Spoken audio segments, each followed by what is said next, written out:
Welcome to edify learning. എൻ്റെ പേര് നാഷിദ. ഞാൻ ഇന്നത്തെ ക്ലാസ്സിൽ എടുക്കുന്നത് കേട്ടഡ് കാറ്റഗറി 2 സോഷ്യൽ സയൻസിലെ വളരെ പ്രധാനപ്പെട്ട ഒരു ടോപ്പിക്കാണ്. കേട്ടഡ് കാറ്റഗറി 2 സോഷ്യൽ സയൻസിന്റെ സിലബസ് എന്ന് പറയുന്നത് നിങ്ങൾക്ക് എല്ലാവർക്കും പരിചിതമായ ഒരു സിലബസ് ആയിരിക്കും. സിലബസിലെ ഓരോ മൊഡ്യൂളും എന്ന് പറയുന്നതും നിങ്ങൾക്ക് വളരെയധികം ബൈഹാർട്ട് ആയിട്ടുള്ള ഒന്നായിരിക്കും.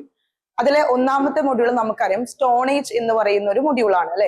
സ്റ്റോണേജ് എന്ന് പറയുന്നത് നമുക്കറിയാം ആദിമ മനുഷ്യരുടെ കാര്യങ്ങളെ കുറിച്ചൊക്കെ പറയുന്ന ഒരു ടോപ്പിക്കാണ്, അല്ലെങ്കിൽ ഒരു സിലബസ് ആണ്, അല്ലെങ്കിൽ ഒരു മൊഡ്യൂൾ ആണ് അത് എന്ന് പറയുന്നത്. സോ അതിന് ശേഷം വരുന്ന ഒരു ടോപ്പിക്കാണ്, സ്റ്റോണേജിന് ശേഷം നമുക്ക് വരുന്ന ഒരു ടോപ്പിക്കാണ് സിവിലൈസേഷൻ എന്ന് പറയുന്ന ടോപ്പിക്ക്. അപ്പോൾ മുൻ വർഷങ്ങളിലെ ചോദ്യ പേപ്പർ നിങ്ങൾ പരിശോധിക്കുകയാണ് എന്നുണ്ടെങ്കിൽ നിങ്ങൾ കണ്ടിട്ടുണ്ടായിരിക്കും സിവിലൈസേഷനിൽ നിന്നും മിനിമം ഒരു ക്വസ്റ്റ്യൻ എങ്കിലും വന്ന് കാണാറുണ്ട്. അത് എല്ലാ കേട്ടഡ് കാറ്റഗറി 2 സോഷ്യൽ സയൻസിന്റെ ഭാഗത്തു നിന്നും നമുക്കത് പ്രതീക്ഷിക്കാം. എല്ലാ ഇയറിലും അത് ചോദിക്കാറുണ്ട്, എല്ലാ ടേമിലും അത് ചോദിക്കാറുണ്ട്. ബിക്കോസ് അത്രയും ഇമ്പോർട്ടന്റ് ആയിട്ടുള്ള ഒരു ടോപ്പിക്കാണ് സിവിലൈസേഷൻസ് എന്ന് പറയുന്നത് അല്ലെ. നാഗരികതകൾ അല്ലെ. നമുക്ക് ഒരുപാട് എണ്ണൊന്നും നമുക്ക് പഠിക്കാനില്ല. ആകെ 4 സിവിലൈസേഷനെ കുറിച്ചിട്ടേ നമുക്ക് നമ്മുടെ സിലബസിൽ പറഞ്ഞിട്ടുള്ളൂ, വളരെ എടുത്തു പറഞ്ഞിട്ടുള്ളൂ. ഒന്നാമത്തത് എന്ന് പറയുന്നത് ഹാരപ്പൻ സിവിലൈസേഷൻ ആണ്. ദെൻ രണ്ടാമത്തത് പറയുന്നത് മെസപ്പൊട്ടോമിയൻ സിവിലൈസേഷൻ ആണ്. മൂന്നാമത്തത് ഈജിപ്ഷ്യൻ സിവിലൈസേഷൻ ആണ്. And final Chinese civilization. അങ്ങനെ 4 സിവിലൈസേഷനെ കുറിച്ചിട്ടാണ് നമുക്ക് ഇവിടെ സംസാരിക്കാനുള്ളത്, നമ്മുടെ സിവിലൈസേഷൻ എന്ന് പറയുന്ന മൊഡ്യൂളിൽ നമുക്ക് പറയാനുള്ളത്. സോ ഇന്നത്തെ എന്റെ ക്ലാസ്സിൽ ഞാൻ മെയിൻ ആയിട്ട് ഡിസ്കസ് ചെയ്യുന്നത് ഈ ഒരു സിവിലൈസേഷൻ പാർട്ടുകളാണ്. അതിൽ തന്നെ വളരെയധികം ഇമ്പോർട്ടന്റ് ആയിട്ട് എപ്പോഴും ചോദിച്ചു കാണുന്ന ഒരു ഭാഗമാണ് നമ്മൾ ഇന്നത്തെ ക്ലാസ്സിൽ നമ്മൾ ഡിസ്കസ് ചെയ്യുന്നത്. അതാണ് ഹാരപ്പൻ സംസ്കാരം അല്ലെങ്കിൽ ഇൻഡസ് വാലി സിവിലൈസേഷൻ അല്ലെ. ഒരുപാട് പേരുകളിൽ അറിയപ്പെടുന്ന ഒരു സിവിലൈസേഷൻ ആണ് എന്ത്, ഈ പറയുന്ന ഹാരപ്പൻ സിവിലൈസേഷൻ അല്ലെ. നിങ്ങൾ തന്നെ കേട്ടിട്ടുണ്ടായിരിക്കും, പല പേരുകളിൽ നിങ്ങൾ അതിനെ കേട്ടിട്ടുണ്ടായിരിക്കും അല്ലെ. എന്തൊക്കെ പേരുകളിലാണ്? അതൊരു വെങ്കലയുഗ സംസ്കാരമാണെന്ന് കേട്ടിട്ടുണ്ടായിരിക്കും. അതുപോലെ തന്നെ അതിന്റെ പേര് ഹാരപ്പൻ സിവിലൈസേഷൻ ആണെന്ന് കേട്ടിട്ടുണ്ടായിരിക്കും. ദെൻ അതേപോലെ തന്നെ ഇൻഡസ് വാലി സിവിലൈസേഷൻ അല്ലെ, സിന്ധു നാഗരികത എന്ന പേരിലൊക്കെ നിങ്ങൾ അതിനെ കേട്ടിട്ടുണ്ടായിരിക്കും. സോ വളരെ ഇമ്പോർട്ടന്റ് ആയിട്ട് കൃത്യമായിട്ട് നമ്മൾ പഠിച്ചു വെക്കേണ്ട ഒരു ഏരിയയാണ് ഈ ഹാരപ്പൻ സിവിലൈസേഷൻ എന്ന് പറയുന്നത് അല്ലെ. അതായത് നമ്മുടെ സ്റ്റോൺ ഏജിന്റെ ലാസ്റ്റ് ഭാഗങ്ങൾ, നിയോലിത്തിക് ഏജിനൊക്കെ ശേഷം എന്ത് ചെയ്തു, മനുഷ്യൻ വെങ്കലം എന്ന് പറയുന്ന ഒരു ലോഹം കണ്ടെത്തുകയും അതിനെ തുടർന്ന് മനുഷ്യർ എന്ത് ചെയ്യാൻ തുടങ്ങി, കൃഷി എന്ന് പറയുന്നത് അവരുടെ ഉപജീവന മാർഗമായിട്ട് മുന്നോട്ട് പോവുകയും അവര് വളരെ സെറ്റിൽഡ് ആയിട്ടുള്ള ഒരു ലൈഫ് അല്ലെ, വളരെ സ്ഥിര താമസം അല്ലെങ്കിൽ കൂട്ടമായിട്ട് താമസിക്കാൻ തുടങ്ങുന്നതിന്റെയൊക്കെ ഫലമായിട്ടാണ് ഇത്തരത്തിലുള്ള സംസ്കാരങ്ങൾ എന്ത് ചെയ്യുന്നത് ലോകത്തിന്റെ പല ഭാഗങ്ങളിൽ ഉയർന്നു വന്നത്. അങ്ങനെ നമ്മുടെ ഇന്ത്യ, പാകിസ്ഥാൻ എന്നീ ഭാഗങ്ങളിലായിട്ട് ഉയർന്നു വന്ന ഒരു നാഗരികതയായിരുന്നു നമ്മുടെ ഹാരപ്പൻ സംസ്കാരം എന്ന് പറയുന്നത്. ഓക്കെ, അതുകൊണ്ട് തന്നെ ഈ ഒരു സംസ്കാരം ഇന്ത്യയോട് അത്രയും കണക്റ്റഡ് ആണ് അല്ലെ. അന്നത്തെ കാലത്ത് പാകിസ്ഥാൻ, അഫ്ഗാനിസ്ഥാൻ തുടങ്ങിയ മേഖലകളൊക്കെ ഉൾപ്പെട്ടിരുന്നു എങ്കിലും പൊതുവെ നമ്മുടെ ഇൻഡസ് വാലി അല്ലെ, ഇൻഡസ് എന്ന് പറയുന്ന നദി, സിന്ധു എന്ന് പറയുന്ന നദി നമുക്ക് ഇന്ത്യക്ക് ഒന്നും കൂടി ഫെമിലിയർ ആണ്. സോ നമ്മളെപ്പോഴും നമുക്ക് അധികം പരിചിതമായ ഒരു സംസ്കാരമാണ് എന്ത്, ഹാരപ്പൻ സംസ്കാരം എന്ന് പറയുന്നത്. അപ്പൊ ആദ്യം നമ്മൾ ഡിസ്കസ് ചെയ്യുന്നത് എങ്ങനെയൊക്കെയാണ് ഈ ഹാരപ്പൻ സംസ്കാരം കണ്ടെത്തിയത്, ആരൊക്കെയാണ് അത് കണ്ടെത്താൻ ഒരു നേതൃത്വ പാടവം മുന്നോട്ട് വെച്ചത് എന്ന കാര്യങ്ങൾ നോക്കാം. പിന്നെ അതിനുശേഷം നമുക്ക് ഡിസ്കസ് ചെയ്യാനുള്ളത് ഒരുപാട് സൈറ്റുകൾ ഉണ്ട് പ്രധാനപ്പെട്ട. പൊതുവെ എന്തെയാ ചോദിക്കാറ്, നമ്മുടെ പ്രീവിയസ് ഇയർ ഒക്കെ പേപ്പർ നോക്കിയവർക്ക് അറിയുന്നുണ്ടായിരിക്കും. പൊതുവെ ചോദിച്ചു കാണാറ് ഓരോ സ്ഥലങ്ങളിൽ നിന്നൊക്കെ എന്തൊക്കെ കണ്ടെത്തി, ആ സ്ഥലത്തിന്റെ പ്രത്യേകത എന്താണ്, ആ സ്ഥലം ആര് കണ്ടെത്തി. ഇപ്പോ ഹാരപ്പൻ എന്ന് പറയുമ്പോൾ അല്ലെങ്കിൽ ഹാരപ്പൻ സംസ്കാരം എന്ന ആ ഒരു സംസ്കാരത്തിന് പേര് വരാൻ ഒരു കാരണമുണ്ട്. കാരണം എന്താണ്, ആദ്യമായിട്ട് കണ്ടെത്തിയ സ്ഥലം ഹാരപ്പയാണ്. സോ എന്ത് ചെയ്തു, ചരിത്രകാരന്മാർ അതിനെ ഹാരപ്പൻ സംസ്കാരം എന്ന് വിളിച്ചു. അതുപോലെ ഓരോ പ്ലേസിനും എന്തുണ്ട്, ഓരോ പ്രാധാന്യമുണ്ട്. പിന്നെ അതിന്റെ ഒരു കാലഘട്ടങ്ങൾ, ഒരു 3 ഫേസസ് നമ്മൾ പറയുന്നുണ്ട്, 3 ഘട്ടങ്ങൾ നമ്മൾ പറയുന്നുണ്ട്. പിന്നെ അവരുടെ ഉപജീവന മാർഗങ്ങൾ എങ്ങനെയൊക്കെയായിരുന്നു, അവരുടെ ട്രേഡ് എങ്ങനെയായിരുന്നു, അവരുടെ റിലീജിയൻ എങ്ങനെയായിരുന്നു തുടങ്ങിയ കാര്യങ്ങൾ പറയുന്നു. ദെൻ അറ്റ് ലാസ്റ്റ് നമ്മൾ പറയുന്നത് എങ്ങനെയാണ് അതിന്റെ പതനം എങ്ങനെയായിരുന്നു. ആ ഒരു നാഗരികത നമുക്കിപ്പോ കാണാൻ സാധിക്കുന്നുണ്ടോ? ഇല്ല അല്ലെ. അപ്പൊ അതെങ്ങനെയാണ് പതിച്ചത്, എങ്ങനെയാണ് അതിന്റെ ഒരു പതനം എങ്ങനെയായിരുന്നു ഇത്രയും കാര്യങ്ങളാണ് നമുക്ക് ഈ ഹാരപ്പൻ സിവിലൈസേഷനിൽ എടുക്കാനുള്ളത്. വളരെ സെലക്റ്റീവ് ആയിട്ട് പഠിച്ചു കഴിഞ്ഞാൽ കൃത്യമായിട്ട് ഇതിൽ നിന്ന് വരുന്ന ക്വസ്റ്റ്യന് നിങ്ങൾക്ക് ആൻസർ ചെയ്യാൻ കഴിയും. സോ നമുക്ക് പോവാം. ഫസ്റ്റ് പോയിന്റ് എന്ന് പറയുന്നത് 1921 sir John marshal archaeological survey of ഇന്ത്യയുടെ ആർക്കിയോളജിക്കൽ സർവേ ഓഫ് ഇന്ത്യയുടെ ഡയറക്ടർ ആയിരുന്ന കാലത്ത് നടന്ന ഉത്ഖനനം ഒരു മഹത്തായ സംസ്കാരത്തിന്റെ അവശിഷ്ടങ്ങളാണ് ആ ഇഷ്ടികകൾ എന്ന് കണ്ടെത്തി. ഇതൊരു ടെക്സ്റ്റ് ബുക്കിലെ ഒരു പോയിന്റ് ആണ്, നമ്മുടെ +1 +2 NCERT-യിലെ ഒരു പോയിന്റ് ആണ്. ഇത് ഞാനിവിടെ ഇങ്ങനെ തന്നെ കൊടുത്തത് എന്തിനാന്ന് വെച്ച് കഴിഞ്ഞാല് നിങ്ങൾ ശ്രദ്ധിക്കണം. ഇവിടെ നിങ്ങൾക്ക് 2-3 പോയിന്റ്സുകൾ നിങ്ങൾക്ക് പോയിന്റ് ഔട്ട് ചെയ്യാൻ പറ്റും. ഫസ്റ്റ് എന്ന് പറയുന്നത് 1921 സർ ജോൺ മാർഷൽ അദ്ദേഹം എന്തിന്റെ ഡയറക്ടർ ആയിരുന്നു? ആർക്കിയോളജിക്കൽ സർവേ ഓഫ് ഇന്ത്യയുടെ ഡയറക്ടർ ആയിരുന്നു അദ്ദേഹത്തിന്റെ കാലത്താണ് എന്ത് നടന്നത്? ഈ പറയുന്ന ഹാരപ്പൻ സംസ്കാരത്തിന്റെ ഉത്ഖനനം നടന്നത്. അപ്പോ 1921 ഇതിന്റെ സ്റ്റാർട്ടിങ്ങിന് ഒരു നേതൃത്വം, ലീഡർഷിപ്പ് എന്ന് പറയുന്നത് ആരായിരുന്നു? സർ ജോൺ മാർഷൽ ആയിരുന്നു. അദ്ദേഹത്തിന്റെ അന്നത്തെ നേതൃത്വം എന്തായിരുന്നു? ആർക്കിയോളജിക്കൽ സർവേ ഓഫ് ഇന്ത്യയുടെ ഡയറക്ടർ. ഓക്കെ, അപ്പൊ 3 പോയിന്റ് നിങ്ങൾക്ക് ക്ലിയർ ആയിരിക്കുന്നു വിചാരിക്കുന്നു. 1921 സർ ജോൺ മാർഷൽ, അതുപോലെ തന്നെ archaeological survey of India Indian പുരാവസ്തു ശാസ്ത്രത്തിന്റെ പിതാവ് എന്നൊക്കെ അറിയപ്പെടുന്നത് നമ്മുടെ സർ ജോൺ മാർഷൽ ആണ്. ഓക്കെ, ഇനി നോക്കൂ. സിന്ധു നദിയുടെയും അതിന്റെ കൈവഴികളുടെയും തീരത്തെ വിവിധ പ്രദേശങ്ങളിലാണ് ഈ സംസ്കാരം നിലനിന്നിരുന്നത് അപ്പോ ഇൻഡസ് വാലി സിവിലൈസേഷൻ എന്ന ആ പേരിൽ നിന്ന് തന്നെ നമുക്ക് മനസ്സിലാക്കാൻ പറ്റുന്ന ഒരു പോയിന്റ് ആണ്. അത് ഏത് നദിയുടെ ഭാഗമായിട്ടാണ് അത് ഫ്ലറിഷ് ചെയ്തത്? സിന്ധു നദി. അപ്പോൾ നമ്മൾ പഠിക്കുന്ന 4 സിവിലൈസേഷനിലും നമുക്ക് ഒരു നദിയെ നമുക്ക് പഠിക്കാനുണ്ടാവും. എന്തുകൊണ്ടാണ് നമുക്ക് നദി അല്ലെങ്കിൽ നദി ഇത്രത്തോളം പ്രാധാന്യമായി വരുന്നത്? നമ്മൾ പഠിച്ചിട്ടുണ്ട് നിയോലിത്തിക് ഏജിൽ നമ്മുടെ നവീന ശിലായുഗത്തില് എന്ത് സംഭവിച്ചു? അവർക്ക് മനസ്സിലായി കൃഷി എങ്ങനെ ചെയ്യണം എന്നവർക്ക് മനസ്സിലായി. അപ്പൊ കൃഷിക്ക് എന്താവശ്യമാണ്? വെള്ളം ആവശ്യമാണ് അപ്പൊ കൃഷി ഒരുപാട് ചെയ്തപ്പോൾ എന്തുണ്ടായി? മിച്ചോൽപാദനം ഉണ്ടായി, അഥവാ സർപ്ലസ് പ്രൊഡക്ഷൻ ഉണ്ടായപ്പോ തനിക്കുള്ള ആവശ്യങ്ങൾ കഴിഞ്ഞാലും ബാക്കി വന്നത് അവർ എന്ത് ചെയ്യാൻ തുടങ്ങി?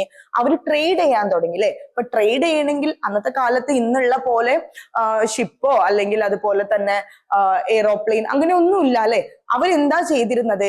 നദികൾ വഴിയായിരുന്നു അവരെന്ത് ചെയ്തിരുന്നത്? ചെറിയ ചെറിയ വള്ളങ്ങളിലൊക്കെ ആയിരുന്നു അവരെന്ത് ചെയ്തിരുന്നത്? മറ്റുള്ള രാജ്യങ്ങളിലോട്ട് ഈ പറയുന്ന ഗുഡ്സുകൾ എന്ത് ചെയ്തിരുന്നത്? അവര് എക്സ്പോർട്ട് ചെയ്തിരുന്നത്. അപ്പൊ എപ്പോഴും നദീതീരത്ത് താമസിക്കുന്നതാണ് തങ്ങൾക്ക് അനുകൂലം എന്ന് മനസ്സിലാക്കി. അപ്പൊ അങ്ങനെ നദീതീരത്ത് കൂട്ടമായിട്ട് താമസിച്ചതിന്റെ ഫലമായിട്ടാണ് ഈ നദീതീരങ്ങളിൽ ഇത്തരത്തിലുള്ള സിവിലൈസേഷൻ എന്ത് ചെയ്യാൻ തുടങ്ങിയത്? വരാൻ തുടങ്ങിയത്. അപ്പൊ ആദ്യം പഠിക്കേണ്ട ഒരു പോയിന്റ് ആണ്, ഹാരപ്പൻ സിവിലൈസേഷൻ ഫ്ലറിഷ് ചെയ്ത റിവർ ഏതാന്ന് ചോദിക്കുമ്പോൾ അത് എവിടെയാണ്? അത് നമ്മുടെ സിന്ധു നദീ തീരത്താണ്. ഓക്കെ, ഇനി നമ്മൾ മെസപ്പൊട്ടോമിയ പഠിക്കുമ്പോൾ ഒരു നദിയെ പഠിക്കും, ഈജിപ്ത് പഠിക്കുമ്പോൾ ഒരു നദിയെ പഠിക്കും, ചൈനീസ് സിവിലൈസേഷൻ പഠിക്കുമ്പോൾ ഒരു നദിയെ പഠിക്കും. അപ്പൊ നിങ്ങൾ ആദ്യം പഠിക്കേണ്ട ഒരു പോയിന്റ് എന്ന് പറയുന്നത് ഈ നദികളെ കുറിച്ചാണ് കേട്ടോ. അപ്പോ ഇൻഡസ് വാലി സിവിലൈസേഷൻ ഫ്ലറിഷ് ചെയ്ത നദി എന്ന് പറയുന്നത് സിന്ധു നദിയാണ്. അത് ആ പേരിൽ തന്നെ കിട്ടും. അപ്പൊ അതുകൊണ്ട് വലിയ ഇൻഡസ്, സിന്ധു അതിൽ നിന്ന് തന്നെ കിട്ടും. അപ്പൊ അതത്ര വലിയ ബുദ്ധിമുട്ടുണ്ടാവില്ല. പിന്നെ ഈ ഒരു സിവിലൈസേഷന് പ്രാധാന്യം കൊടുത്ത അല്ലെങ്കിൽ അതിന്റെ ഫൗണ്ടിങ്ങിന് ലീഡർഷിപ്പ് ചെയ്ത അല്ലെങ്കിൽ ലീഡർ ആയിരുന്നത് സർ ജോൺ മാർഷൽ ആയിരുന്നു. എന്നാണ് അവിടെ ഉത്ഖനനം നടത്തിയത്? 1921. അത്രയും പോയിന്റ് മനസ്സിലാക്കാം. ഇപ്പൊ നമ്മൾ പറഞ്ഞു സിന്ധു നദിയുടെയും അതിന്റെ കൈവഴികളുടെയാണ് ഈ ഒരു പ്രദേശങ്ങളിലാണ് നമ്മൾ ഈ സംസ്കാരം നിലനിന്നത് എന്ന്. അതുകൊണ്ട് തന്നെയാണ് നമ്മൾ ഈ ഒരു സംസ്കാരത്തെ നമ്മൾ എന്ത് വിളിക്കുന്നത്? സിന്ധു നദീതര സംസ്കാരം എന്ന് അറിയപ്പെടുന്നത്. ദെൻ അടുത്ത പോയിന്റ് വളരെ ഇമ്പോർട്ടന്റ് ആയിട്ടുള്ള ഒരു പോയിന്റ് ആണ്. പാകിസ്ഥാനിലെ ഹാരപ്പയിലായിരുന്നു ആദ്യത്തെ ഉത്ഖനനം നടന്നത്. പാകിസ്ഥാനിലെ ഹാരപ്പയിലായിരുന്നു. അപ്പൊ നമ്മൾ വിചാരിക്കും ഇന്ത്യയിൽ മാത്രമാണ് ഇത് ഒതുങ്ങി കിടക്കുന്നത് വിചാരിക്കും. അങ്ങനെയല്ല, അത് പാകിസ്ഥാനിലും അത് എന്ത് ചെയ്യുന്നുണ്ടായിരുന്നു? ഈ ഒരു സിവിലൈസേഷന് വ്യാപിച്ചു കിടന്നിരുന്നു. അപ്പൊ പാകിസ്ഥാനിലെ ഹാരപ്പ എന്ന് പറയുന്ന ഈ ഒരു പ്രദേശത്തായിരുന്നു ആദ്യത്തെ ഉത്ഖനനം നടന്നത്. സോ അതുകൊണ്ട് തന്നെ നമ്മൾ ഈ ഒരു ഇൻഡസ് വാലി സിവിലൈസേഷനെ നമ്മൾ മറ്റൊരു പേരിലും കൂടി വിളിക്കുന്നുണ്ട്. എന്താണ്? ഹാരപ്പൻ സിവിലൈസേഷൻ എന്ന് പറയുന്ന ഒരു പേരിലും കൂടി എന്ത് ചെയ്യുന്നുണ്ട്? നമ്മൾ വിളിക്കുന്നുണ്ട്. അടുത്ത പോയിന്റ് നോക്കാം. ലോകത്തിലെ ഏറ്റവും പുരാതനമായതും വലിയതുമായിട്ടുള്ള വെങ്കലയുഗ സംസ്കാരങ്ങളിൽ ഒന്നാണ് ഹാരപ്പൻ സംസ്കാരം എന്ന് പറയുന്നത്, അല്ലെ? അപ്പൊ നിങ്ങൾക്ക് ഒരു പക്ഷേ നമ്മുടെ എക്സാമിന് ഇങ്ങനെ ഒരു ക്വസ്റ്റ്യൻ വരും, ലോകത്തിലെ ഏറ്റവും പുരാതനമായതും വലിയതുമായ വെങ്കലയുഗ സംസ്കാരം ഏതാണ്? ആ രീതിയിലായിരിക്കും ചിലപ്പോൾ ചോദ്യം വരുന്നത്. അപ്പോ അത് ഇൻഡസ് വാലി സിവിലൈസേഷൻ ആണെന്ന് എന്ത് ചെയ്യുക, നിങ്ങളുടെ മനസ്സിലൊന്ന് ഉറപ്പുവരുത്താം. ദെൻ അടുത്തത് പറയാനുള്ളത്, ഹാരപ്പൻ സംസ്കാരം 4600 വർഷങ്ങൾക്ക് മുന്നേ ഇന്നത്തെ പാകിസ്ഥാൻ, അഫ്ഗാനിസ്ഥാൻ, ഇന്ത്യ എന്നീ രാജ്യങ്ങളിലായി വ്യാപിച്ചു കിടന്നിരുന്നതാണ്. വളരെ ഇമ്പോർട്ടന്റ് ആയിട്ടുള്ള ഒരു പോയിന്റ് ആണ്. നിങ്ങൾ ചിന്തിക്കും ഇത് ഇന്ത്യയിൽ മാത്രമാണോ? അല്ല, ഇന്ത്യ, പാകിസ്ഥാൻ, അതുപോലെ തന്നെ എവിടെയൊക്കെ ഉണ്ട്, നമ്മുടെ അഫ്ഗാനിസ്ഥാൻ വരെ എന്തുണ്ട്, ഹാരപ്പൻ സംസ്കാരം വ്യാപിച്ചു കിടന്നിട്ടുണ്ട്. ദെൻ പിന്നീട് പറയാനുള്ളത്, പാകിസ്ഥാന്റെ പടിഞ്ഞാറൻ തീരം മുതൽ ഉത്തർപ്രദേശിലെ അലങ്കിർപൂർ വരെയും വടക്ക് ജമ്മു കാശ്മീർ മുതൽ തെക്ക് നർമ്മദ തീരം വരെയും ഹാരപ്പൻ സംസ്കാരം വ്യാപിച്ചിരുന്നു. ഇതും വളരെ ഇമ്പോർട്ടന്റ് ആയിട്ടുള്ള ഒരു പോയിന്റ് ആണ്. ഇതിന്റെ ഒരു ഡയറക്ഷൻ നോക്കി മനസ്സിലാക്കി വെക്കാം. പാകിസ്ഥാന്റെ പടിഞ്ഞാറൻ തീരം മുതലാണ്. ദെൻ ഉത്തർപ്രദേശിലെ അലങ്കിർപൂർ വരെയും. പാകിസ്ഥാന്റെ പടിഞ്ഞാറൻ തീരം മുതൽ ഉത്തർപ്രദേശിലെ അലങ്കിർപൂർ വരെയും. പിന്നെ വടക്ക് നോക്കുകയാണെങ്കിൽ ജമ്മു കാശ്മീർ മുതൽ തെക്ക് നർമ്മദ തീരം വരെയും ഹരപ്പൻ സംസ്കാരം വ്യാപിച്ചിരുന്നു. അപ്പോ ഈ നർമ്മദ താപ്തി നദിയെ കുറിച്ചൊക്കെ നിങ്ങൾ ജോഗ്രഫിയിലൊക്കെ പഠിച്ചിട്ടുണ്ടായിരിക്കും. ഏകദേശം നമ്മുടെ ഉത്തരേന്ത്യ സ്റ്റാർട്ട് ചെയ്യുന്ന അവിടേക്ക് ആയിട്ടാണ് ഈ നർമ്മദ താപ്തി, അല്ലെ? അവിടേക്കായിട്ട് ഈ രാജസ്ഥാന്റെ ഒക്കെ നേരെ ആയിട്ട്, രാജസ്ഥാൻ ഇതാണെങ്കിൽ ഈ ഒരു ഭാഗത്തൊക്കെ ആയിട്ടൊക്കെയാണ്, കുറച്ച് താഴെ ആയിട്ടാണ് ഈ നർമ്മദ താപ്തി എന്ന് പറയുന്ന ഏരിയാസ് ഒക്കെ വരുന്നത്. സോ അതുവരെ എന്ത് ചെയ്തിരുന്നു, നമ്മുടെ ഈ ഒരു സംസ്കാരം വ്യാപിച്ചു കിടന്നിരുന്നു എന്നാണ് പറയുന്നത്. ദെൻ ഇനി ഇതിന്റെ കാലഘട്ടം, വളരെ ഇമ്പോർട്ടന്റ് ആയിട്ടുള്ള മറ്റൊരു പോയിന്റ് ആണ് ഇതിന്റെ കാലഘട്ടം എന്ന് പറയുന്നത്. നമുക്ക് നോക്കാം കാലഘട്ടം എങ്ങനെയാണ് പറയുന്നത്. പൊതുവെ എല്ലാത്തിനും, നമ്മുടെ എല്ലാ സിവിലൈസേഷനും ഒരു കാലഘട്ടം, ഒരു പീരിയഡ് ഓഫ് ഉണ്ടായിരിക്കും. പൊതുവെ കുറെയൊക്കെ സെയിം ആയിരിക്കും.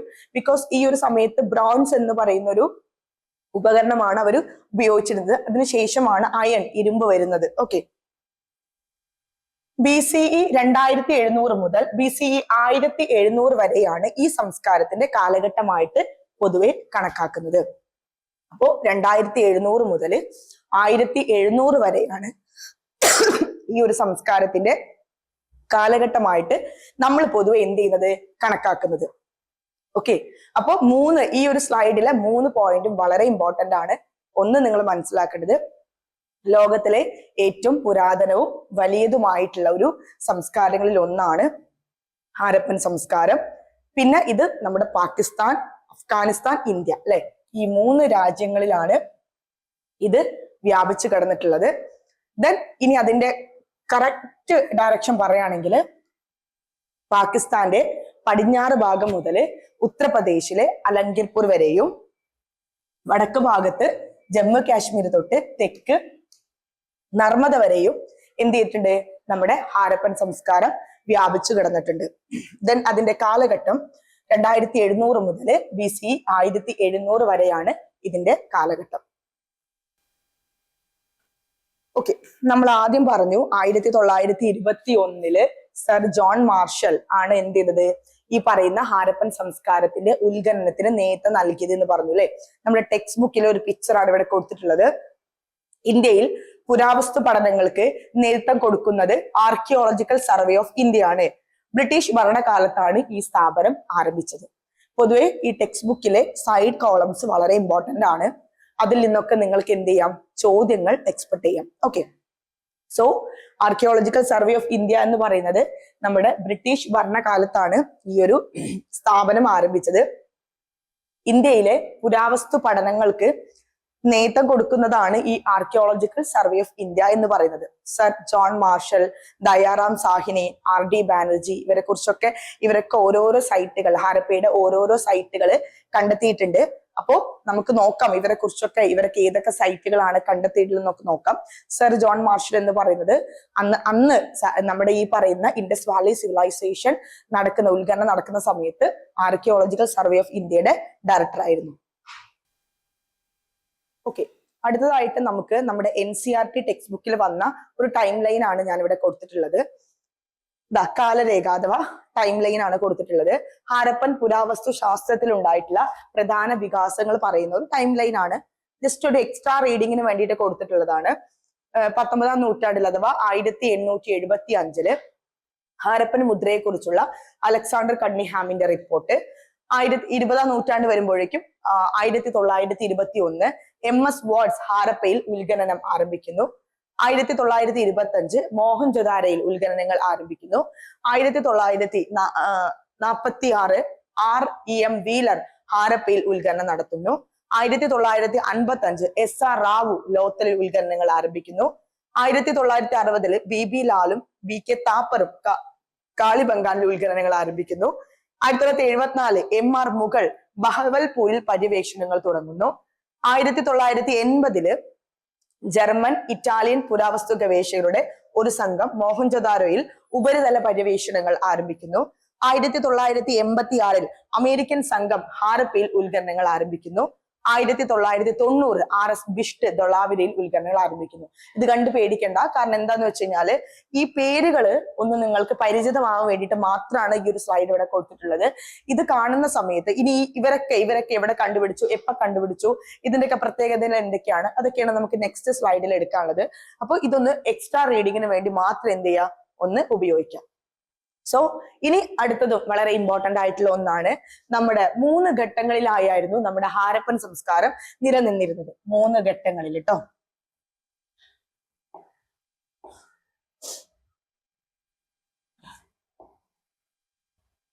അപ്പൊ ഏതൊക്കെയാണ് ആ ഘട്ടങ്ങൾ എന്നൊന്ന് നമുക്ക് നോക്കാം. അതില് ഒന്നാമത്തെ ഘട്ടം എന്ന് പറയുന്നത് BCE 2600 മുന്നേ ഉള്ള ആദ്യകാല ഹാരപ്പൻ ഘട്ടം അഥവാ ഏർലി ഹാരപ്പൻ ഫേസ് അല്ലെ. നമുക്ക് വേണമെങ്കിൽ അതിന് ഇംഗ്ലീഷിൽ അങ്ങനെ പറയാം, ഏർലി ഹാരപ്പൻ ഫേസ്. ഓക്കെ. രണ്ടാമത്തേത് പറയുന്നത് BCE 2600-നും 1900-നും ഇടയിലുള്ള കാലഘട്ടം അഥവാ മിഡിൽ ഹാരപ്പൻ ഫേസ്. ദെൻ മൂന്നാമത്തെ പിൽക്കാല ഹാരപ്പൻ സംസ്കാരം കാലഘട്ടം അഥവാ ലേറ്റ് ഹാരപ്പൻ ഫേസ് അല്ലെ. അങ്ങനെ ഇത്തരത്തിൽ 3 ഘട്ടങ്ങളാണ് നമ്മുടെ ഹാരപ്പൻ ഫേസിന് ഉണ്ടായിരുന്നത്. 3 ഘട്ടങ്ങളെ കുറിച്ചും ഡീറ്റെയിൽഡ് ആയിട്ട് നമുക്ക് പഠിക്കാനുള്ള, പ്രത്യേകിച്ചും ഈ ഒരു ഘട്ടമാണ് നമുക്ക് പഠിക്കാനുള്ളത്. 2600-നും 1900-നും അതിനെ മിഡിൽ, അല്ലെങ്കിൽ നമുക്ക് ഇങ്ങനെ പറയാം, നമുക്ക് അതിനെ വേണമെങ്കിൽ അതിന്റെ ഒരു മെച്ചോർഡ് പീരീഡ് ആയിട്ട് പറയാം. പൊതുവെ അങ്ങനെ ആയിരിക്കും പറയാം, മെച്ചോർഡ് പീരീഡ് കേട്ടോ. ഹാരപ്പൻ സിവിലൈസേഷന്റെ മെച്ചോർഡ് ആയിട്ടുള്ള പീരീഡ്, പക്വതയാർന്ന ഒരു ഘട്ടമായിരുന്നു 2600-നും 1900-നും ഇടയിലുള്ള കാലഘട്ടം എന്ന് പറയുന്നത്. സോ അതിലാണ് ഒരുപാട് ഫീച്ചേഴ്സ് ഉണ്ടായിരുന്നത്. അപ്പൊ അതാണ് നമുക്ക് ഡിസ്കസ് ചെയ്യാനുള്ളത്.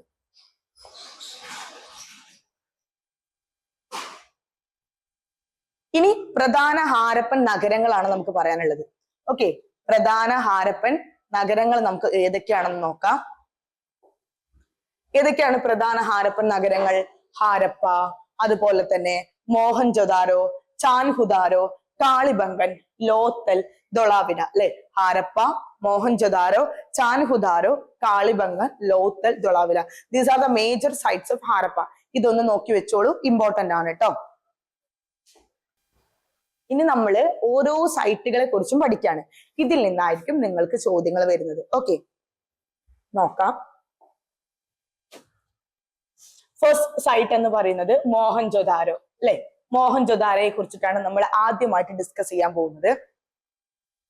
മോഹൻജൊദാരോ എന്ന് പറയുന്നത് ഹാരപ്പൻ സംസ്കാരത്തിലെ ഏറ്റവും വലുതും പ്രധാനപ്പെട്ടതുമായിട്ടുള്ള ഒരു നഗരമാണ്. ഏറ്റവും വലുതാണ് മോഹൻജൊദാരോ. ചിലപ്പോ അങ്ങനെ നിങ്ങളോട് ചോദിക്കാം, ഏറ്റവും വലിയ ഹാരപ്പൻ സൈറ്റ് ഏതാണ്? അത് ഏതാണ്? നമ്മുടെ മോഹൻജൊദാരോയാണ്.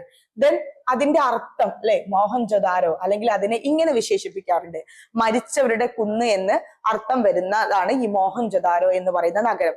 അപ്പൊ ആ രീതിയിലും പണ്ടൊക്കെ പ്രീവിയസ് ഇയർ ആയിട്ട് നമ്മുടെ കേട്ടറ്റിന് ചോദിച്ചു കണ്ടിട്ടുണ്ട്, ക്വസ്റ്റ്യൻ പേപ്പറിൽ കണ്ടിട്ടുണ്ട്, മരിച്ചവരുടെ കുന്ന് എന്നർത്ഥം വരുന്ന ഇൻഡസ് വാലി സൈറ്റ് ഏതാണ്? അത് മോഹൻജൊദാരോയാണ്. അപ്പോ ഈ മോഹൻജൊദാരോനെ എന്ത് ചെയ്യണം നിങ്ങള്? കുറച്ച് പോയിന്റ്സ് ആയിട്ട് നിങ്ങൾ എന്ത് ചെയ്യാണ്, ഒന്ന് കണക്ട് ചെയ്യുകയാണെന്നുണ്ടെങ്കിൽ ഫസ്റ്റ് നോക്കേണ്ടത് ഏറ്റവും വലുത് അല്ലെ, ഏറ്റവും വലുത് മോഹൻജൊദാരയാണ്. പിന്നെ അതുമായി ബന്ധപ്പെട്ട പോയിന്റ് മരിച്ചവരുടെ കുന്ന്. ഓക്കെ, മരിച്ചവരുടെ കുന്ന് എന്നർത്ഥം വരുന്നതാണ് മോഹൻജൊദാരോ. ആ രണ്ട് പോയിന്റ്സുകൾ അവരുമായിട്ട് എന്ത് ചെയ്യാ, ഒന്ന് മനസ്സിലാക്കി വെക്കുക. ഇനി ഇത് കണ്ടെത്തിയത് ആരാണ്? ഇത് കണ്ടെത്തിയത്? RD ബാനർജി അല്ലെ. RD ബാനർജി ആണ് ഇത് കണ്ടെത്തിയത്. RD ബാനർജി. ഓക്കെ, അപ്പൊ നിങ്ങൾക്ക് അത് കണക്ട് ചെയ്യാന് മോഹൻജൊദാരോ എഴുതി കഴിഞ്ഞാല്, മോഹൻജൊദാരോ എന്ന് നമ്മൾ എഴുതി കഴിഞ്ഞാൽ അതിലൊരു ജായ ഉണ്ടല്ലേ, ഈ ജായുമായിട്ട് ഒന്ന് കണക്ട് ചെയ്ത് വെച്ച് കഴിഞ്ഞാൽ നിങ്ങൾക്ക് അത് വളരെ പെട്ടെന്ന് കിട്ടിക്കൊള്ളും. RD ബാനർജി ആണ് മോഹൻജൊദാരോ കണ്ടെത്തിയത്. ദെൻ ഇതും അടുത്തതും വളരെ ഇമ്പോർട്ടന്റ് പോയിന്റ് ആണ്. മോഹൻജൊദാരോ ഇപ്പോൾ സ്ഥിതി ചെയ്യുന്നത് എവിടെയാണ്? മുന്നേ ചോദിച്ചിട്ടുണ്ട്. പാകിസ്ഥാനിലെ ലർക്കാന ജില്ലയിൽ ട്ടോ. പാകിസ്ഥാനിലെ ലാർക്കാന ജില്ലയിലാണ് ഇന്ന് നമ്മുടെ മോഹൻജൊദാരോ സ്ഥിതി ചെയ്യുന്നത്. ദെൻ ഇനി അവിടുന്ന് എന്തൊക്കെയാണ് കണ്ടെത്തിയിട്ടുള്ളത്? പശുപതി മഹാദേവന്റെ രൂപം. ഈ പശുപതി മഹാദേവൻ ആരാന്നൊക്കെ വരും ക്ലാസ്സുകളിൽ ഞാൻ പറഞ്ഞു തരുന്നുണ്ട്. അവിടുത്തെ ഒരു റിലീജിയനുമായി ബന്ധപ്പെട്ട് അവർ ആരാധിച്ചിരുന്ന ഒരു കൈൻഡ് ഓഫ് ഇതായിരുന്നു ഈ പറയുന്ന പശുപതി മഹാദേവൻ എന്ന് പറയുന്നത്. പിന്നെ നിങ്ങൾ ടെക്സ്റ്റ് ബുക്കിലൊക്കെ കണ്ടിട്ടുണ്ടായിരിക്കും നൃത്തം ചെയ്യുന്ന അല്ലെ, നൃത്തം ചെയ്യുന്ന പെൺകുട്ടിയുടെ വെങ്കല പ്രതിമ. അതും വളരെ ഇമ്പോർട്ടന്റ് ആണ്. ദെൻ പുരോഹിതന്റെ രൂപം അല്ലെ, പുരോഹിതന്റെ രൂപം. പിന്നെ കണ്ടെത്തിയതാണ് കൂട്ട ശവമടക്കിന്റെ അവശിഷ്ടങ്ങൾ. ഇതൊക്കെ എവിടുന്ന് കണ്ടെത്തിയിട്ടുണ്ട്? മോഹൻജൊദാരോയിൽ നിന്ന് കണ്ടെത്തിയിട്ടുണ്ട്. അപ്പൊ മോഹൻജൊദാരോയില് നമ്മൾ പ്രധാനമായിട്ടും പറഞ്ഞത് അത് വളരെ ഏറ്റവും വലുതായിട്ടുള്ള ഒരു ഇൻഡസ് വാലി സൈറ്റ് ആണ്. രണ്ടാമത് നമ്മൾ പറഞ്ഞത് അതിന്റെ അർത്ഥം എന്താണ്? മരിച്ചവരുടെ കുന്നാണ്. അതാരാ കണ്ടെത്തിയത്? RD ബാനർജി. പിന്നെ അവിടുന്ന് കണ്ടെത്തിയ കാര്യങ്ങൾ എന്തൊക്കെയാണ്? നൃത്തം ചെയ്യുന്ന പെൺകുട്ടിയുടെ വെങ്കല പ്രതിമ കണ്ടെത്തിയിട്ടുണ്ട്, പശുപതി മഹാദേവന്റെ രൂപം കണ്ടെത്തിയിട്ടുണ്ട്, കൂട്ട ശവമടക്കിന്റെ രൂപം കണ്ടെത്തിയിട്ടുണ്ട്. ഇനി ഇന്ന് അത് എവിടെ സ്ഥിതി ചെയ്യുന്നു? പാകിസ്ഥാനിലെ നമ്മുടെ ലാർക്കാന ജില്ലയിലാണ് ഇന്ന് മോഹൻജൊദാരോ സ്ഥിതി ചെയ്യുന്നത്. അടുത്ത സൈറ്റാണ് കാളിബംഗൻ. ഓക്കെ, കാളിബംഗൻ നമുക്ക് നോക്കാം. എന്തൊക്കെയാണ് അതിന്റെ പ്രത്യേകതകൾ നോക്കാം. എ ഘോഷ് ആണ് കാളിബംഗൻ കണ്ടെത്തിയിട്ടുള്ളത്. ഓക്കെ, അവിടെ നമ്മൾ മോഹൻജൊദാരോയില് നമ്മൾ എന്താ പറഞ്ഞത്? RD ബാനർജി കണ്ടെത്തി എന്ന് പറഞ്ഞു അല്ലെ. ഇവിടെ കാളിബംഗൻ കണ്ടെത്തിയത് എ ഘോഷ് ആണ് കണ്ടെത്തിയത്. കാളിബംഗൻ എന്ന വാക്കിന്റെ അർത്ഥം എന്താണ്? കറുത്ത വളകൾ. മോഹൻജൊദാരോ നമ്മൾ എന്താ പറഞ്ഞത്? മരിച്ചവരുടെ കുന്ന് എന്നാണ് പറഞ്ഞത്. അങ്ങനെ ഒന്ന് കാറ്റഗറൈസ് ചെയ്ത് പഠിച്ചു കഴിഞ്ഞാൽ കിട്ടും. ദെൻ ഇന്ന് ഇത് എവിടെയാ സ്ഥിതി ചെയ്യുന്നത്? രാജസ്ഥാനിലെ ഗംഗാനഗർ ജില്ലയിലാണ് ഇത് സ്ഥിതി ചെയ്യുന്നത്. അപ്പൊ അതിൽ നിന്ന് ഒരു പോയിന്റ് കൂടി കിട്ടി. ഇത് സ്ഥിതി ചെയ്യുന്ന രാജ്യം എന്ന് പറയുന്നത് നമ്മുടെ ഇന്ത്യയിലാണ്. കാളിബംഗൻ നമുക്ക് കാണാൻ സാധിക്കുക ഇന്ത്യയിലെ രാജസ്ഥാനിൽ പോയാൽ ഗംഗാനഗർ ജില്ലയിലാണ് കാളിബംഗൻ എന്ന് പറയുന്ന സൈറ്റ് ഉള്ളത്. എന്നാൽ മോഹൻജൊദാരോ എവിടെയാണ്? അത് പാകിസ്ഥാനിലാണ് അല്ലെ. പാകിസ്ഥാനിലെ ലാർക്കാന ജില്ലയിലാണ്. ഇനി ഇവിടുന്ന് എന്തൊക്കെ കണ്ടെത്തി? ഒട്ടകത്തിന്റെ ഫോസിലുകൾ കണ്ടെത്തി. എല്ലാ വീടുകൾക്കും, ഇത് വളരെ ഇമ്പോർട്ടന്റ് പോയിന്റ് ആണ്, ഒരു കിണർ വീതം എന്ന സമ്പ്രദായം ഉണ്ടായിരുന്ന സ്ഥലമാണ്. ചിലപ്പോൾ ആ ഒരു പോയിന്റ് എടുത്തിട്ട് ഏത് ഇൻഡസ് വാലി സൈറ്റാന്ന് ചോദിക്കും. പിന്നെ തീകുണ്ടത്തിന്റെയും ഉഴുതുമറിച്ച പാടത്തിന്റെയും നമ്മുടെ കഴിഞ്ഞ LP UP എക്സാമില് ഈ ഒരു പോയിന്റ്, ഈ ഒരു ഭാഗം വന്നിട്ടുണ്ടായിരുന്നു. ഉഴുതുമറിച്ച പാടത്തിന്റെ അവശിഷ്ടങ്ങൾ കണ്ടെത്തിയ ഇൻഡസ് വാലി സൈറ്റ് ഏതാണെന്നുള്ളത് സോഷ്യൽ സയൻസിന്റെ എനിക്ക് തോന്നുന്നു ആദ്യത്തെ ക്വസ്റ്റ്യൻ അതായിരുന്നു. ഉഴുതുമറിച്ച പാടത്തിന്റെ അവശിഷ്ടങ്ങൾ കണ്ടെത്തിയ ഇൻഡസ് വാലി സൈറ്റ് ഏതായിരുന്നു എന്ന് ചോദിച്ചിട്ടുണ്ടായിരുന്നു. ഉത്തരം കാളിബംഗൻ ആയിരുന്നു. ഇതൊക്കെയാണ് അവിടുന്ന് കണ്ടെത്തിയത്. അപ്പൊ കാളിബംഗൻ കണ്ടെത്തിയ വ്യക്തി എന്ന് പറയുന്നത് എ ഘോഷ് ആണ്. ആ ഒരു വാക്കിന്റെ അർത്ഥം കറുത്ത വളകളാണ്. അത് സ്ഥിതി ചെയ്യുന്നത് രാജസ്ഥാനിലെ ഗംഗാനഗർ ജില്ലയിലാണ്. എന്തൊക്കെ കണ്ടെത്തി? ഒട്ടകത്തിന്റെ ഫോസിൽ കണ്ടെത്തി. കിണർ എന്ന് പറയുന്ന സമ്പ്രദായം ഉണ്ടായിരുന്നു. തീകുണ്ടത്തിന്റെയും ഉഴുതുമറിച്ച പാടത്തിന്റെയും അവശിഷ്ടങ്ങൾ എവിടെ നിന്ന് കണ്ടെത്തിയിട്ടുണ്ട്? കാളിബംഗനിൽ നിന്നും കണ്ടെത്തിയിട്ടുണ്ട്. അടുത്ത സൈറ്റാണ് ലോത്തൽ. ലോത്തൽ കണ്ടെത്തിയത് ആരാണ്? SR റാവു. SR റാവു ആണ് ലോത്തൽ എന്ന് പറയുന്ന സൈറ്റ് എന്ത് ചെയ്തിട്ടുള്ളത്? കണ്ടെത്തിയിട്ടുള്ളത്. ഓരോരുത്തരെ കുറിച്ചും ഓരോ സൈറ്റുകൾ പഠിക്കുന്ന സമയത്തും അത് ആര് കണ്ടെത്തി എന്നുള്ളത് കൃത്യമായിട്ട് പഠിച്ചിട്ട് വെക്കാം കേട്ടോ. ഇനി അവിടുന്ന് എന്തൊക്കെയാ കണ്ടെത്തിയത്? സ്ത്രീയെയും പുരുഷനെയും ഒന്നിച്ചടക്കിയതിന്റെ അവശിഷ്ടങ്ങൾ കണ്ടെത്തി. ശവമടക്കിന്റെ സമയത്ത് സ്ത്രീകളെയും അല്ലെങ്കിൽ പുരുഷനെയും ഒന്നിച്ചടക്കിയത്, അതായത് ചിലപ്പോൾ ഒരു ഫാമിലി ആയിട്ട് അടക്കി അങ്ങനെ എന്തെങ്കിലും ആയിരിക്കും, ആ രീതിയിൽ അവശിഷ്ടങ്ങൾ കണ്ടെത്തിയിട്ടുണ്ട്. പിന്നെ വളരെ പ്രധാനപ്പെട്ടത് ഹാരപ്പൻ ജനതയുടെ പ്രധാനപ്പെട്ട ഒരു കച്ചവട കേന്ദ്രമായിരുന്നു ലോത്തൽ, അഥവാ ഒരു തുറമുഖ നഗരമായിരുന്നു നമുക്ക് വേണമെങ്കിൽ പറയാം. തുറമുഖ നഗരം. തുറമുഖം കണ്ടെത്തിയതും നമ്മുടെ ലോത്തൽ നിന്നൊക്കെയാണെന്ന് പറയപ്പെടാറുണ്ട്. സോ ഇത് കണ്ടെത്തിയത് SR റാവു ആണ്. സ്ത്രീയെയും പുരുഷനെയും ഒന്നിച്ചടക്കതിന്റെ അവശിഷ്ടങ്ങളൊക്കെ കണ്ടെത്തിയിട്ടുണ്ട്. ഹാരപ്പൻ ജനതയുടെ ഒരു പ്രധാനപ്പെട്ട കച്ചവട കേന്ദ്രമാണ്, ഡോക്യാർഡ് എന്നൊക്കെ പറയും, അഥവാ തുറമുഖ നഗരം അവിടെ കണ്ടെത്തിയിട്ടുണ്ട്. ദെൻ അടുത്ത സൈറ്റാണ് ധൊളാവിര അല്ലെ. ധൊളാവിര കണ്ടെത്തിയത് ആരാണ്? RS ബിഷ്ട് ആണ്. RS ബിഷ്ട് ആണ് ധൊളാവിര എന്ന് പറയുന്ന സൈറ്റ് കണ്ടെത്തിയിട്ടുള്ളത്.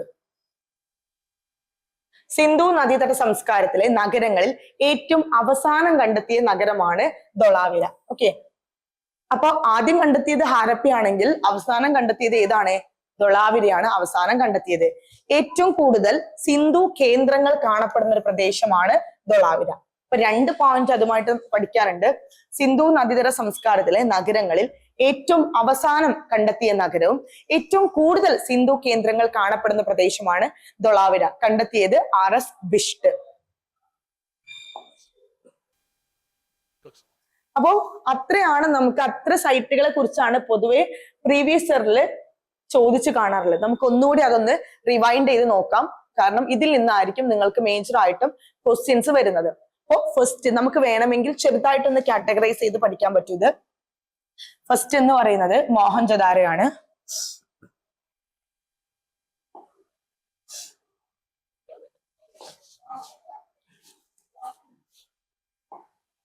ഫസ്റ്റ് മോഹൻജൊദാരോ. ഈ മോഹൻജൊദാരോ ഇത് കണ്ടെത്തിയത് ആരാണ്? RD ബാനർജി ആണ്. ഓക്കെ, RD ബാനർജി ആണ് കണ്ടെത്തിയത്. ദെൻ ഈ RD ബാനർജി കണ്ടെത്തി, അതിന്റെ അർത്ഥം മരിച്ചവരുടെ കുന്ന്. പിന്നെ എന്താ പറയേണ്ടത്? ഹാരപ്പൻ സംസ്കാരത്തിലെ ഏറ്റവും വലുതാണ്. പിന്നെ അവിടുന്ന് കണ്ടെത്തിയത് എന്തൊക്കെയാണ്, അല്ലെങ്കിൽ അത് ഇന്ന് എവിടെ സ്ഥിതി ചെയ്യുന്നതോ അല്ലെ? പാകിസ്ഥാനിലാണ് അല്ലെ? പാകിസ്ഥാനിലെ ലർക്കാന ജില്ലയിലാണ് അത് ഇന്ന് സ്ഥിതി ചെയ്യുന്നത്. പിന്നെ അതിനെ കുറിച്ച് പറയുകയാണെങ്കിൽ നൃത്തം ചെയ്യുന്ന പെൺകുട്ടിയുടെ വെങ്കല പ്രതിമ. അതുപോലെ തന്നെ പിന്നെ നമുക്ക് ഡിസ്കസ് ചെയ്യാനുള്ളത് പശുപതി മഹാദേവന്റെ രൂപം, കൂട്ട ശവമടക്കിന്റെ അവശിഷ്ടങ്ങൾ. ഇത്രയും കാര്യങ്ങളാണ് മോഹൻജൊദാരോയിൽ നമുക്ക് പറയാനുള്ളത്. ഇനി കാളിബംഗം നോക്കുകയാണെങ്കിൽ അത് A ഘോഷാണ് കണ്ടെത്തിയത്. അത് നമ്മുടെ ഇന്ത്യയിലെ രാജസ്ഥാനിലെ ഗംഗാനഗർ ജില്ലയില്. എന്തൊക്കെ കണ്ടെത്തി അവിടുന്ന്? ഒട്ടകത്തിന്റെ ഫോസിൽ കണ്ടെത്തി. എല്ലാ വീടുകൾക്കും ഒരു കിണർ വീതം എന്ന സമ്പ്രദായം അവിടെ ഉണ്ടായിരുന്നു. തീകുണ്ടത്തിന്റെയും ഉഴുതുമറിച്ച പാടത്തിന്റെയും, വളരെ ഇമ്പോർട്ടന്റ് ആയിട്ടുള്ള ഒരു പോയിന്റ് ആണ് ഈ ഉഴുതുമറിച്ച പാടം എന്ന് പറയുന്നത്. ഓക്കെ, അതിന്റെയൊക്കെ അവശിഷ്ടങ്ങൾ കണ്ടെത്തി. അടുത്ത സൈറ്റ് ഏതാണ്? ഐ തിങ്ക് അടുത്ത സൈറ്റ് ലോത്തലാണ് അല്ലെ? ലോത്തൽ ആരാ കണ്ടെത്തിയത്? SR റാവു കണ്ടെത്തി. സ്ത്രീയെയും പുരുഷനെയും ഒന്നിച്ചടക്കിയതിന്റെ അവശിഷ്ടങ്ങൾ കണ്ടെത്തി. ഹരപ്പൻ ജനതയുടെ പ്രധാനപ്പെട്ട ഒരു കച്ചവട കേന്ദ്രമായിരുന്നു, ഒരു തുറമുഖ നഗരമായിരുന്നു. ദെൻ ധൊളാവിര ആരാ കണ്ടെത്തിയത്? RS ബിഷ്ട് ആണ് കണ്ടെത്തിയത്. ഏറ്റവും അവസാനം കണ്ടെത്തിയ നഗരം, ഏറ്റവും കൂടുതൽ സിന്ധു കേന്ദ്രങ്ങൾ കാണപ്പെടുന്ന ഒരു പ്രദേശം കൂടിയാണ് ധൊളാവിര എന്ന് പറയുന്നത്. പിന്നെ നമ്മുടെ ഹാരപ്പ 1921 ദയാറാം സാഹിനിയൊക്കെയാണ് പിന്നീട് കണ്ടെത്തുന്നതും ഇതാക്കുന്നതും ഒക്കെ. അപ്പോ അത്രയും പോയിന്റുകൾ എന്ത് ചെയ്യുക, മനസ്സിലാക്കി വെക്കുക. ദെൻ ഇനി നമ്മൾ പറയുന്നത് നഗരത്തെ 2ആയിട്ട് വിഭജിച്ചിട്ടുണ്ട് എന്നാണ് പറയുന്നത് അല്ലെ? അപ്പോ ഈ ഹാരപ്പൻ നഗരം അല്ലെങ്കിൽ ഹാരപ്പ എന്ന് പറയുന്നത്, അല്ലെങ്കിൽ ഇൻഡസ് വാലി സിവിലൈസേഷന് അവിടുത്തെ നഗരത്തെ പൊതുവെ 2ആയിട്ടാണ് തരം തിരിച്ചിട്ടുള്ളത് അല്ലെങ്കിൽ വിഭജിച്ചിട്ടുള്ളത്. ഓക്കെ, സിറ്റാഡൽ അഥവാ കോട്ട, ദെൻ ലോവർ സിറ്റി, കീഴ്പട്ടണം. ഇതാണ് 2ആയിട്ട് അതിനെ തിരിച്ചു എന്ന് നമ്മൾ പറയുന്നത്. അപ്പൊ സിറ്റാഡൽ പൊതുവെ കാണപ്പെടുന്നത് പടിഞ്ഞാറ് ഭാഗത്താണ് പൊതുവെ സിറ്റാഡലിനെ കാണാൻ സാധിക്കുക. ഉയർന്ന ഭാഗം ഭരണാധികാരികളാണ് ഉപയോഗിച്ചത്. ഓക്കെ, ഈ സിറ്റാഡലിന്റെ ഏറ്റവും മുകളിലത്തെ പോർഷൻ അവിടുത്തെ അഡ്മിനിസ്ട്രേറ്റീവ് ആയിട്ടുള്ള ആളുകളാണ് ഉപയോഗിച്ചിരുന്നത്. പിന്നെ അവിടെ ഒരു അസംബ്ലി ഹാളും നമുക്ക് ലഭിച്ചിട്ടുണ്ട്. ദെൻ കീഴ്പട്ടണം നോക്കുകയാണെങ്കിലോ താഴ്ന്ന ഭാഗമാണ്, സാധാരണക്കാരന്റെ വീടുകളാണ് അവിടുന്ന് ലഭിച്ചത്. അപ്പോ സിറ്റാഡൽ എന്ന് പറയുന്നത് അവിടുത്തെ ഉയർന്ന ഭരണവർഗങ്ങൾക്ക് വേണ്ടിയിട്ടുള്ളതും, ഈ പറയുന്ന കീഴ്പട്ടണം എന്ന് പറയുന്നത് അവിടുത്തെ സാധാരണ ജനങ്ങൾക്ക് വേണ്ടിയിട്ടുള്ളതുമായിരുന്നു. അപ്പൊ ഇങ്ങനെയാണ് നമ്മൾ നഗരത്തെ 2ആയിട്ട് വിഭജിച്ചിട്ടുള്ളത്. ഇനി നോക്കൂ, ഉയർന്ന പ്രദേശത്ത് ഇഷ്ടിക കൊണ്ട് നിർമ്മിച്ച ഈ ഒരു ഭാഗം കൃത്യമായിട്ട് നോക്കുന്നത് നല്ലതായിരിക്കും.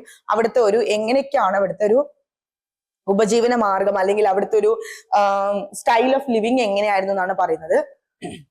ഉയർന്ന പ്രദേശത്ത് ഇഷ്ടിക കൊണ്ട് നിർമ്മിച്ച തറയുടെ മുകളിലായാണ് ഇവിടെ കെട്ടിടങ്ങൾ നിർമ്മിച്ചിട്ടുള്ളത് അല്ലെ. ഒരു ഉയർന്ന പ്രദേശത്ത് അവിടെ എന്തുകൊണ്ട് അവര് ബ്രിക്ക് കൊണ്ട് എന്ത് ചെയ്യുന്നുണ്ട്, കെട്ടിടങ്ങൾ എന്ത് ചെയ്യും, അവര് മേക്ക് ചെയ്യും. ഇഷ്ടികകളാൽ തന്നെ നിർമ്മിച്ച മതിലുകളാൽ കെട്ടിടങ്ങളെ സംരക്ഷിച്ചിരുന്നു. അപ്പൊ നമ്മുടെ ഇന്നത്തെ കാലത്ത് കാണുന്ന വീടുകൾ തന്നെ അല്ലെ, വീടിന് എന്ത് ചെയ്യും, നമ്മൾ തറ കെട്ടിയിട്ട് നമ്മുടെ വീടിന് നമ്മൾ മതിലുകളൊക്കെ വെച്ച് സംരക്ഷിക്കില്ലേ, അങ്ങനെ തന്നെ ഇവിടുത്തെ ഏറ്റവും വലിയ കെട്ടിടം എന്ന് പറയുന്നത് ധാന്യപ്പുരയാണ് അല്ലെ, അല്ലെങ്കിൽ നമ്മൾ അതിന് ഇംഗ്ലീഷിൽ ഗ്രാനറി എന്ന് പറയും. ഗ്രാനറി എന്ന് പറയും. ദെൻ ഭക്ഷ്യധാന്യങ്ങൾ ശേഖരിച്ചു വെക്കാനുള്ള കലവറയായാണ് നമ്മൾ എന്ത് ചെയ്തിരുന്നത്, ഈ ഒരു ഗ്രാനറിയെ നമ്മൾ ഉപയോഗിച്ചിട്ടുള്ളത്. അതും ഒരു പ്രീവിയസ് ഇയർ ക്വസ്റ്റ്യൻ ആണ്. പൊതുവെ ധാന്യപ്പുര അല്ലെ, ധാന്യങ്ങൾ ശേഖരിച്ചു വെക്കാനാണ്, ഭക്ഷ്യധാന്യങ്ങൾ ശേഖരിച്ചു വെക്കാനുള്ള ഒരു കലവറയാണ് ധാന്യപ്പുര അഥവാ ഗ്രാനറി. പൊതുവെ ഹാരപ്പയിലാണ് എന്ത് നമുക്കിത് കാണാൻ സാധിച്ചിട്ടുള്ളത് കേട്ടോ. ഹാരപ്പയിലാണ് നമുക്ക് ഗ്രാനറി കാണാൻ സാധിച്ചിട്ടുള്ളത്. ദെൻ മോഹൻജൊദാരോയിലെ മറ്റൊരു പ്രധാന നിർമ്മിതിയാണ് ഗ്രേറ്റ് ബാത്ത് അല്ലെ. അതും വളരെ ഇമ്പോർട്ടന്റ് ആയിട്ടുള്ള ഒരു പോയിന്റ് ആണ്. പൊതുവെ എപ്പോഴും ഒരു കേട്ടിന് ചോദിക്കുന്ന രണ്ട് ക്വസ്റ്റ്യൻ ആണ്. ഗ്രാനറി എവിടെ കാണാൻ സാധിക്കുന്നു, ഹാരപ്പയിലും.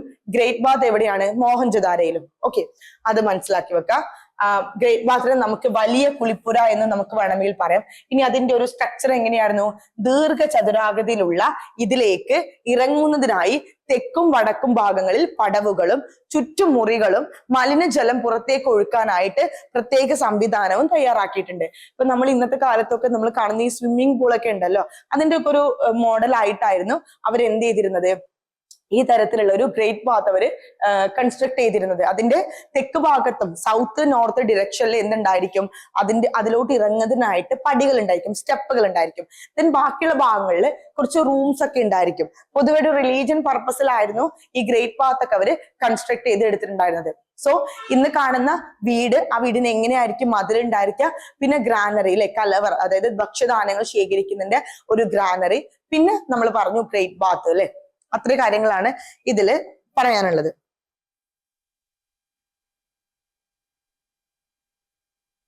ഈ ഗ്രേറ്റ് ബാത്ത് എന്ന് പറയുന്നത് മതപരമായ അനുഷ്ഠാനങ്ങൾക്കായിട്ടാണ് ഇത് നിർമ്മിച്ചിരുന്നത് എന്ന് ചരിത്രകാരന്മാര് അഭിപ്രായപ്പെടുന്നു. പൊതുവെ മതപരമായ കാര്യങ്ങൾക്ക് വേണ്ടിയിട്ടായിരുന്നു ഈ ഗ്രേറ്റ് ബാത്ത് ഒക്കെ എന്ത് ചെയ്തിരുന്നത്, അവർ ഉപയോഗിച്ചതായിട്ട് പറയുന്നുണ്ട്. നഗരത്തിന്റെ രണ്ടാമത്തെ ഭാഗമായ കീ പട്ടണത്തിലാണ് സാധാരണ ജനങ്ങൾ താമസിച്ചത്. Already we discuss. വീടുകൾ, കച്ചവട കേന്ദ്രങ്ങൾ, റോഡുകൾ എന്നിവയും കൃത്യമായ ആസൂത്രത്തോടെ ഇവിടെ നിർമ്മിച്ചിട്ടുണ്ട്. എങ്ങനെയൊക്കെയാണ് അവിടെ വീടുകള്, കച്ചവട കേന്ദ്രങ്ങൾ, റോഡുകൾ എല്ലാം തന്നെ വളരെ പ്ലാനിങ്ങോട് കൂടി നടന്നിട്ടുണ്ടായിരുന്നു അവിടെ. ഇനി എങ്ങനെയാണ് അവരുടെ വീടുകളുടെ പ്രത്യേകത എങ്ങനെയാന്ന് നോക്കാം. ചിലപ്പോൾ ഒരു അസേർഷൻ റീസൺ ക്വസ്റ്റ്യനോ അല്ലെങ്കിൽ എന്തെങ്കിലും കുറച്ച് ഡീപ്പായിട്ട് ചോദിക്കുകയാണെങ്കിൽ ആവശ്യപ്പെടും. ഇഷ്ടികൾ കൊണ്ട് നിർമ്മിച്ച ഒറ്റമുറി വീടുകൾ മുതൽ ഒന്നിലധികം നിലകളുള്ള വീടുകൾ വരെ അവിടെ ഉണ്ടായിരുന്നു. ഒരു മുറിയുള്ള വീട് മുതൽ നമ്പർ ഓഫ് ഐറ്റംസ് റൂംസുകളുള്ള വീടുകളൊക്കെ അവിടെ ഉണ്ടായിരുന്നു, ഇന്ന് കാണുന്ന പോലെ തന്നെ അല്ലെ. എല്ലാ വീടുകൾക്കും തുറന്ന ഒരു നടുമുറ്റം ഉണ്ടായിരിക്കും. അതിന് ചുറ്റുമായിരിക്കും ഈ മുറികളൊക്കെ ഉണ്ടായിരിക്കുക. എല്ലാ വീടുകൾക്കും തുറന്നിട്ടുള്ള ഒരു നടുമുറ്റം ഉണ്ടായിരിക്കും. അതിന് ചുറ്റും എന്തുണ്ടായിരിക്കും, മുറികൾ ഉണ്ടായിരിക്കും. ഓരോ വീട്ടിലും കുളിമുറിയും മലിനജലം അഴുക്കുചാലിലേക്ക് ഒഴുക്കി വിടാനുള്ള സംവിധാനം ഉണ്ടായിരുന്നു അല്ലെ. അവിടെ ഹാരപ്പൻ സിവിലൈസേഷന്റെ ഇമ്പോർട്ടന്റ് ആയിട്ടുള്ള നമ്മൾ പഠിക്കുന്ന ഒരു പോയിന്റ് ആണ് അവിടെ ഡ്രെയിനേജ് സിസ്റ്റം എന്ന് പറയുന്നത് അല്ലെ, അഴുക്കുചാൽ സംവിധാനം എന്ന് പറയുന്നത്.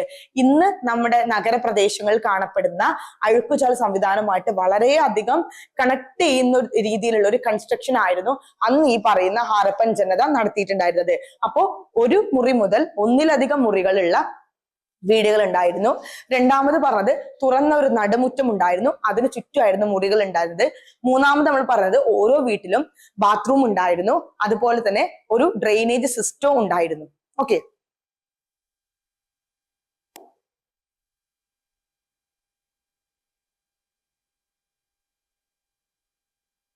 ദെൻ തെരുവുകളിലേക്ക് തുറക്കുന്ന വാതിലുകളോ ജനലുകളോ വീടിനകത്തേക്ക് നേരിട്ട് കാണുന്ന രീതിയിൽ പ്രവേശന കവാടമോ ഉണ്ടായിരുന്നില്ല.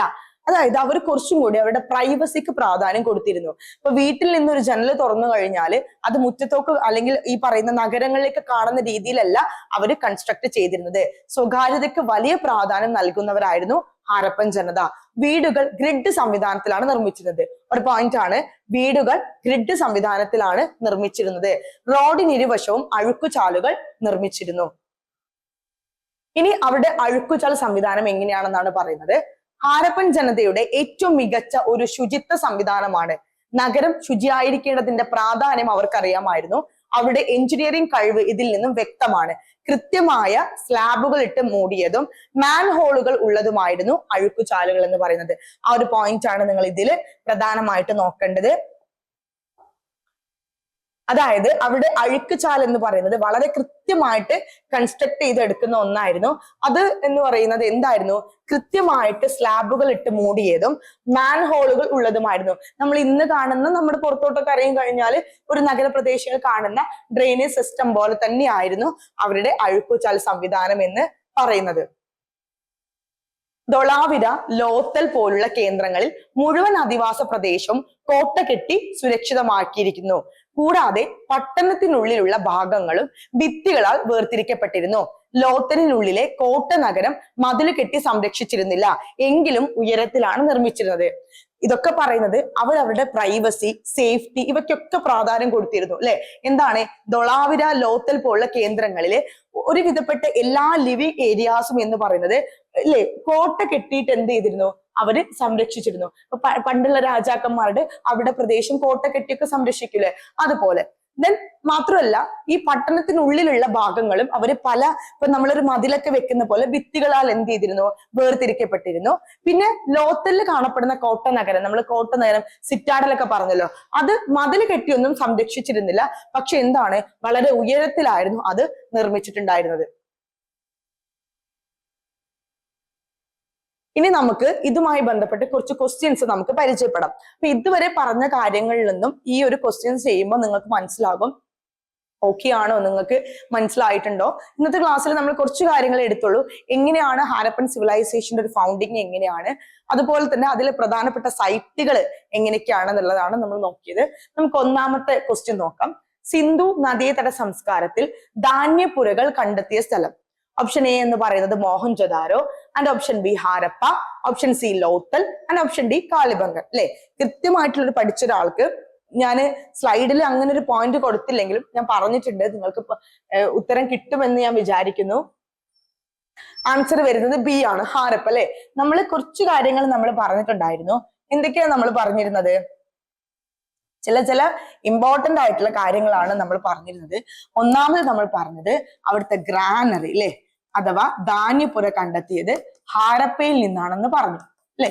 ഇനിയോ രണ്ടാമത് നമ്മൾ പറഞ്ഞത് ഗ്രേറ്റ് ബാത്ത് അല്ലെ. ഗ്രേറ്റ് ബാത്ത് എവിടുന്ന് കണ്ടെത്തി നമ്മൾ പറഞ്ഞത്? മോഹൻജൊദാരോ എന്ന് കണ്ടെത്തി എന്ന് പറഞ്ഞു അല്ലെ. പിന്നെ അതല്ലാതെ മോഹൻജൊദാരോന് വേറെ പലതും കണ്ടെത്തിയിട്ടുണ്ട് അല്ലെ.